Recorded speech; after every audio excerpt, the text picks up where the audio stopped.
Your dog stops. Not gradually, not with hesitation, but with the sudden mechanical certainty of hitting a wall you can't see. It's the same spot every time. The corner near the construction site, the alley where the garbage truck parks, the sidewalk in front of that particular house. You pull gently on the leash. Nothing. You coax with treats. Your dog's eyes are fixed on something you cannot perceive.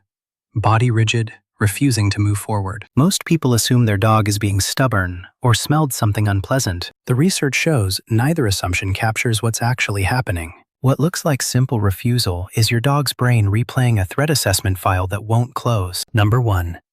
The neural architecture of spatial memory. In 2019, researchers at Duke University used functional MRI to map how dogs process location-based memories, scanning 32 dogs while showing them images of places where they'd previously experienced negative events. The hippocampus, the brain's spatial filing system, lit up exactly as expected. But so did the amygdala, the fear processing center, and they fired in synchronized bursts that persisted even after the images disappeared. Dr. Gregory Burns, who led the study, found that dogs don't just remember where something happened. They re-experience the emotional state triggered by that location every time they approach it, creating what he termed context-dependent fear renewal. A 2021 follow-up study at the University of Vienna tested this with 48 dogs, walking them past locations where they'd encountered loud noises, aggressive dogs, or sudden pains 6 months earlier. 73% of the dogs showed elevated cortisol levels, increased heart rate, and refusal behaviors when approaching these spots, even though the original trigger was long gone. The mechanism works like this. Your dog's brain tags certain coordinates with threat markers, and those markers don't fade with time the way human anxiety often does. From your dog's neurological perspective, the danger is always current tense. Number 2. The generalization problem. There's a second thing happening underneath the memory itself. Dogs don't store location data the way GPS does. They store clusters of sensory details. And when enough of those details match, the entire threat file opens. In 2020, researchers at the University of Lincoln demonstrated this by testing 61 dogs who had developed location-specific fears. They systematically altered elements of the feared location. Different time of day, different weather, different approaching angle. The dogs still refused to pass 58% of the time, but the refusal wasn't consistent. What triggered it was the accumulation of matching sensory cues. The same quality of light, the same background sounds, the same smell profile. A companion study at Colorado State University found that dogs weight olfactory cues most heavily in these assessments.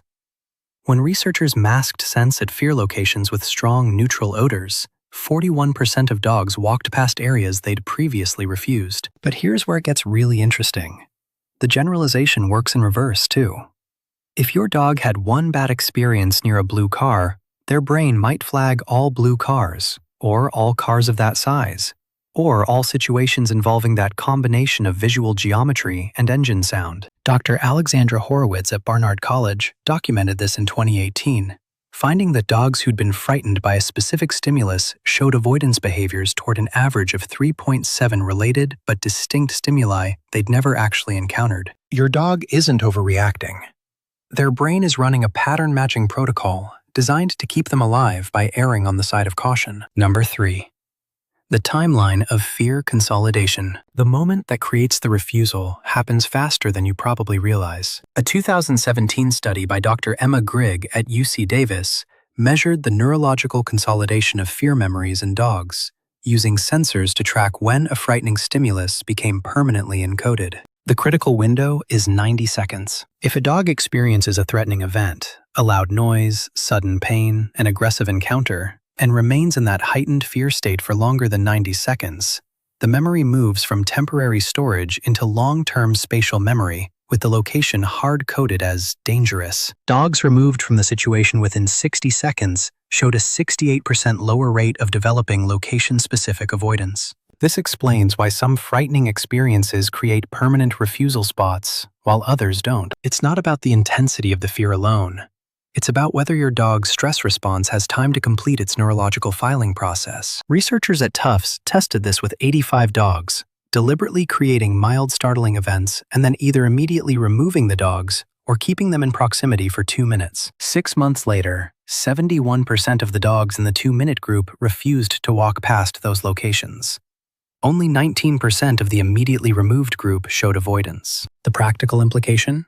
If your dog gets frightened somewhere, the most important thing you can do is calmly and quickly create distance, not stay and try to reassure them in place. Number 4.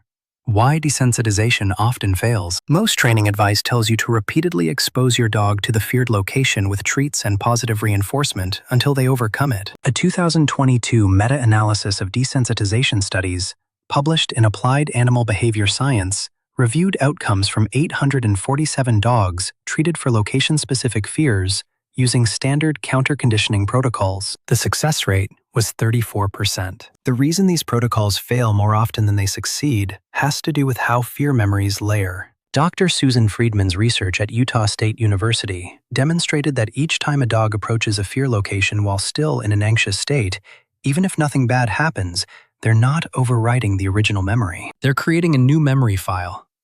The place where I felt afraid and nothing happened, but I still felt afraid. The original threat assessment remains intact underneath. Dogs who appeared to have overcome location-specific fears through desensitization showed an 82% relapse rate when tested again after 3 months, compared to a 23% relapse rate in dogs treated with controlled distance protocols that never forced proximity. What works instead is systematic distance reduction, where the dog remains below their fear threshold at every stage, a process that can take weeks or months depending on the strength of the original memory. You're not teaching your dog the location is safe. You're helping their brain build a competing memory strong enough to override the threat file. Number 5. The social transmission factor. Dogs also refuse to walk past places where other dogs showed fear, even if they personally never experienced anything negative there. In 2018, researchers at the University of Naples Federico II tested this by walking 56 dogs past neutral locations in 3 conditions: alone, with a calm dog, and with a dog displaying fear behaviors. When walking with a fearful dog, 67% of the test subjects refused to pass the location on their next solo walk, and 43% still showed avoidance 3 weeks later. The mechanism is observational learning, the same process that helps puppies learn what's dangerous by watching their mothers. But it doesn't require sustained observation. A 2020 study at Eötvös-Loránd University found that dogs who witnessed just 8 seconds of another dog's fear response, a sudden stop, pulled leash, tucked tail, showed measurable cortisol increases when approaching that same spot 24 hours later. Your dog might be refusing to walk somewhere because another dog taught them it was dangerous, a transaction that happened so quickly you didn't notice it. This explains why location-specific fears sometimes seem to appear without any obvious cause. The cause happened, but it happened to a different dog, and yours learned from watching. The next time your dog plants their feet and refuses to move past a certain spot, here's what's actually happening inside their brain. The hippocampus is retrieving spatial coordinates and matching them against stored threat markers. The amygdala is flooding their system with the same neurochemical signature that was present during the original frightening event. Their sensory processing is scanning for pattern matches, scent molecules, visual geometry, sound frequencies, trying to assess whether this moment is dangerous past or dangerous now. The prefrontal cortex, the part that handles rational override, is attempting to compete with the amygdala and losing. Because in dogs, that circuit is significantly weaker than in humans. Your dog isn't choosing to be difficult. They're experiencing what the research calls state-dependent recall, where memory and current emotion become indistinguishable. The most effective response is not to pull harder or flood them with treats at the threshold. Walk them away from the trigger zone, far enough that you see their body language shift from rigid to loose, their breathing slow, their attention become available again. That distance, whatever it is for your specific dog in that specific moment, is where learning can happen. That's where competing memories can begin to form. The science on this is not ambiguous. Forcing proximity to a fear location doesn't build courage. It builds layered fear. What rebuilds trust is you recognizing the invisible barrier as real, respecting what their brain is telling them, and helping them approach it at a pace their neurology can process. If you found this helpful, subscribe for more research-backed insights into what your dog is actually experiencing. And tell me in the comments, does your dog have a spot they refuse to pass?